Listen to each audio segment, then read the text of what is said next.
రాబోయే స్థానిక సంస్థల ఎన్నికల్లో విజయం సాధించడమే లక్ష్యంగా పనిచేద్దామని బీజేపీ జాతీయ ఉపాధ్యక్షురాలు డీకే అరుణ పిలుపునిచ్చారు. 8 పార్లమెంటు స్థానాల్లో గెలుపొంది తెలంగాణలో బలపడ్డామన్నారు డీకే అరుణ.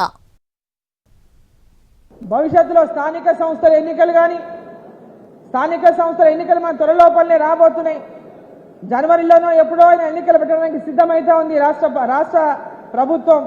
మరి ఇంతకుముందు సంజయ్ గారు చెప్పినట్టు మొన్న ఎన్నికల్లో కార్యకర్తలంతా పెద్ద ఎత్తున పార్లమెంటులో మోదీ గారిని మళ్ళీ ప్రధానమంత్రిగా చూడాలని, మన పార్లమెంటులో మన అభ్యర్థులను గెలిపించాలని ఏ విధంగా గట్టిగా కృషి చేసి గెలిపించిందో అదే లక్ష్యంతో మన కార్యకర్తలంతా కూడా సర్పంచులుగా, ఎంపీటీసీలుగా, జెడ్పీటీసీలుగా, ఎంపీపీలుగా, జెడ్పీ చైర్మన్లుగా, కార్పొరేటర్లుగా, అదేవిధంగా కౌన్సిలర్స్గా, మరి అదేవిధంగా మున్సిపల్ చైర్మన్లుగా, మేయర్లుగా ఉండడానికి పెద్ద ఎత్తున వేదిక ఉన్నటువంటి పెద్దలందరూ కూడా స్థానిక సంస్థలకు ప్రాధాన్యత